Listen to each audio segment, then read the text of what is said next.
hearing a little bit about it here and there over the past week, but today I heard that G&L is planning to officially announce their closure, that they are going out of business and that they are done. A little over 2 years ago, I was looking around on Sweetwater and I spotted a G&L L1000 all natural finish for pushing about 1,700 and some change. Now it was a floor model. The same bass was sitting there for a while and it wasn't selling. So they bumped the price down a little bit more. And it ended up being just a little bit under $1,600 for basically a brand new floor or display model that they said that they had. It had the case and everything in it. And I was really wanting to get this thing. But if you haven't been following all of the instruments that I picked up, especially 2 years ago, you would know that if I would have purchased one more instrument, I would have been in big trouble here at home. And it's not to vilify my wife, it's just that I had more than enough instruments and I didn't need another instrument. So I just decided, you know what, I'll get a G&L at some other point. Let me see how things go with the basses I have, and then I will look into maybe selling them, and then I can get one after I sell a few of my instruments. Well, if you did not know this already, I have sold off several of my instruments, and I'm planning to post a video about it where I talk about each and every one of those instruments that I sold and why I sold them. But more than anything, I sold them because it was time to thin the herd. Anyway, I'm a firm believer that you can get, depending on what your instrument is, but let's just say as a bassist, you really don't need, I'm just gonna say, more than 2 basses. And I already have a good bit more than that. But I had to get rid of some stuff. So I got rid of 7 instruments total. So 7 instruments I sold off. A couple of them were electric. One was an electric guitar. So I sold off a Charvel. Most of you bass players don't care about that, but I sold off a Charvel electric guitar. It was a San Dimas. It was cool. It was a good guitar. It was great. But I sold it off because, you know, I felt like, hey, if I had to pick between this or the Strat, then it's going to be the Strat. The other guitar that I sold off was a flamenco guitar. Didn't have a pickup in it or anything like that. It was a Yamaha flamenco. I sold that one because I wasn't playing it at all. It was collecting dust, and so I got rid of it. Anyway, and then I got rid of the 6-string Ibanez. Now I'm sitting here telling you this stuff, and I told you I was going to put out another video. But I got rid of the semi-hollow Ibanez Art Core bass. I got rid of the 6-string SR 506E, I believe was the model number. I got rid of that one. Yeah, I got rid of a few instruments. There's more that I got rid of. So anyway, I got rid of them, and I feel a lot better now that I've done that because, like I said, I really need to thin the herd. I need to thin it even more. But I'm down to those basses now that I'm really having, like this one here. I don't want to sell this bass. I mean, I love it. But let me get back to my point of this video. The thing that really bugs me about G&L closing down is I feel like it's one less solid option that we have as bass players that we have to pick from. I think that it was important for G&L to keep going because you have Fender, of course, and then Leo went on to make Music Man, and then he went on to make G&L. I did play a few G&L basses, but I never got to play one of those newer or more recent L1000 basses. I really wanted to check those out. I played an L2000 that was probably like a 2021 model, and it was fine, it was cool, but I really wanted to get my hands on like a brand new L1000 that had been set up properly and just experience what it's all about. Because a lot of people who play those instruments, they say they're great instruments and they're worth having. But I do see a lot of them for sale on Reverb or Sweetwater or whatever. I do see them for sale, so it's not like you can't get your hands on one. I'm just afraid now they're gonna go up in price, but I'm not falling for that because there was obviously something about them that just didn't quite get there. And I think some of it had to do with just the look of them or their design. They did kind of have a little bit of they seemed a little bit on the heavy side, or kind of, I don't know the right word to use, but they just didn't have a very sleek design. Let me put it that way. But from the ones I played, I felt like they were valid. And I felt like if I found the right one, because I do believe every instrument is different. This is the most unique vintage precision bass I've ever played. And I'm not just saying it because it's mine. From the moment I picked it up and I held it in my hands, I was like, oh my God, just the weight of it and the way it feels. Like, you know, trees, not all trees are created equal. You know, they're not all grown equally. The wood is what makes these, I've said this before many years ago on this channel. These instruments are like, they're like people. Each and every one of them is unique. Okay? So amps, you know, especially depending on how the amp was manufactured, it could be pretty unique, one amp from the other. Not all amps are created equal. Well, especially when it comes to basses, okay? So let me stick with that. Back in the day when I was really deep into auto mechanics and getting all this stuff with my dad was really, he's super into it. So he would always get all this stuff and he would bring me out in the garage to work on cars and all that stuff with him when I was really young. So I'd gotten to a point where I wanted to open my own like mechanic shop because I was doing this stuff so much. So anyway, I'm gonna get to my point. Here's my analogy. It's a long drawn out one. But as a mechanic, any of you people who know tools and stuff out there, a big provider of tools is Snap-on. Those are great tools, right? You've got Snap-on. Back in my day, Craftsman had a lot of respect. Craftsman, Cobalt, you know, then you have your power tools. You have like your DeWalt and your, there's DeWalt and what's the other one that I have down here? Oh my God, Ryobi.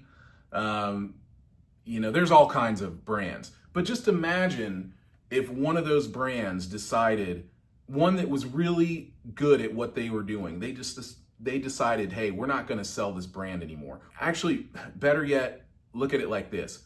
You've got Home Depot, okay? You've got Lowe's. Those are the two big ones, right? And you've got Ace Hardware here in Georgia, right? But then you have, like in the world, the automotive world, right? You've got O'Reilly, you've got AutoZone, you've got Advance Auto Parts, you've got Napa, you got Pep Boys. You know, we've got all that stuff, but when you close one of them down and you take one of those options away, it kind of hurts a little bit because you've got some people who are very, very loyal to those tools or those establishments that sell those parts and those tools. Well, that's how I feel about what's happening with G&L, with them closing down. And I feel like their instruments are gonna get overpriced. People are gonna pump them up, kind of like the way people are about this pedal, this bass synth pedal, this MXR bass synth. I mean, I'm sure it's an awesome pedal, but I'm not gonna buy into the hype. I mean, because at the end of the day, I'm like, what are you really gonna do with it? You know, that's the question I always have for that pedal. It's like, what are you gonna do with it? And to some degree, people would say, well, what are you gonna do with these basses? You've got one good bass, you've got one solid vintage bass, but you know, still to this day, when the feel is right, I would take the Ibanez ATK 700 over this bass. Like I would rather play that bass. It has a certain feel to it, which brings me to my next point. So I went over to Atlanta Discount Music today to look at instruments, and I was hoping I would maybe see a blonde G&L L1000 and it would be at a reasonable price and I'd pick it up. But they only had one L1000 there and I think it was black. Either way, it was in a finish I didn't even pick it up actually, because right away the Sandberg caught my eye. They had a lot of cool instruments in there. I'll put it up on the screen just to let you see what they had in the store. But, and I need to say this, Atlanta Discount Music right now, nothing against the other music stores. I'm not saying anything bad about anybody else because I have nothing bad to say. I don't have a strong opinion about them. But right now, Atlanta Discount Music is my favorite music store. I haven't been in there in a very, very, very long time. So you would think, well, how can you say that? But I always loved that music store way back in the day when I was going there and getting gear. I've bought several instruments from them and as well as amps. I think they're a great store and I'm glad that they're still here. So I hope that they long live Atlanta Discount Music. Let me just say that, because when I went in there today, you just hear musicians in there. You hear them talking, you hear them tinkering with things. You don't hear annoying background music that, you know, if I try to demo an instrument and that music is playing in the background, it gets the video flagged and I can't even post the video. Yes, this has happened several times. But yeah, it was cool to go in there. Like I said, once again, nothing against the other music stores. I'm still going to go in those places. They're good to go and check out. But Atlanta Discount Music has a lot of cool, unique instruments in there, and they are loaded. So if you are living in the Atlanta area, go to Atlanta Discount Music and check out their selection, because they've got a lot of stuff to pick from. And my last point that I lost is the Sandberg. Playing that Sandberg and the way it felt in the hands, and just when you're fretting it, those basses are so well built. I would love to have one of those instruments. And the price was not outrageous. I just don't know what's going to happen with the musical world in general, like the musician world, like with the instruments and stuff, the manufacturers, like who is going to be the next Tobias? I know they have MTD designs, but like, you know, there's no Padula anymore. And it bothers me that if you roll back the clock 30 years, that you had so much more to pick from. There were so many more instruments out there, and they were a lot more reasonably priced, and they were so well built. People really took pride in their work. All of that is gone now, and I don't know where we're headed. You know, I once said that, or I've said it many times, and I don't take it back, that it's a great time to be a young musician right now, because the world is your oyster. Like, everything is at your fingertips, at your disposal. You have YouTube, you have all these great tools and digital software and interfaces that you can use to record your music. You don't have to sit around waiting on a record label or record deal to get your stuff out there. It's all up to you, and that is great.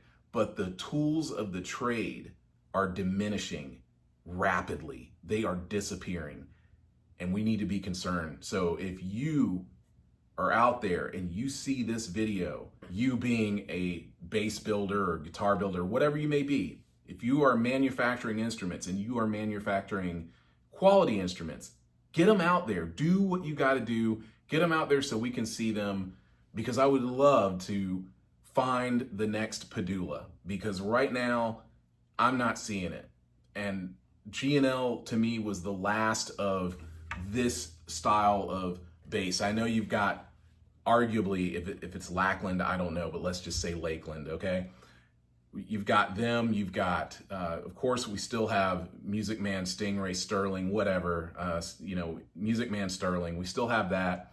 We have Yamaha, we have Ibanez, of course. We have a lot of great brands, but we don't have someone out there right now. You know, it was Mayones a little bit, but now their instruments are going up and up and up in price. They've kind of spiked a good bit. But you can't walk into the store and just find these instruments. Like, you could maybe find them at Atlanta Discount Music, but you'd be hard pressed to find those instruments at a Guitar Center. Let's just face it, you know, or any of those other, I don't know who else is left really, but we've got Sweetwater, Guitar Center.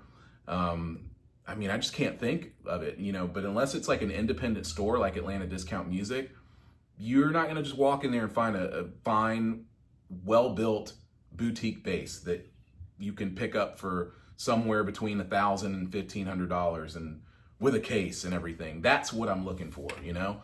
So that is the most important part of being a bassist, is like, it's not the pedals, it's not the, you know, the crazy effects processors and stuff. It is first and foremost finding the right instrument, you know, finding that, getting that set first. And once you get that right instrument, then you get the right amp that's going to amplify the beauty and the sound of the instrument that you are wielding. Then you can mess around with effects if you want. You can do whatever you want, but this is just how I've learned, and I've learned it the hard way, because I dove all into that stuff in the beginning and it just didn't really work out. So that's it. I'm going to drop it now. If you stayed around this long, I appreciate it. Please share your thoughts and let's have discussions and talk about how we feel about the state of the music industry as far as instruments goes. You know, it's because it's really starting to get to me and I'm wondering what the future holds. Thanks for watching this video. I will have another one out to you very, very soon. Happy October.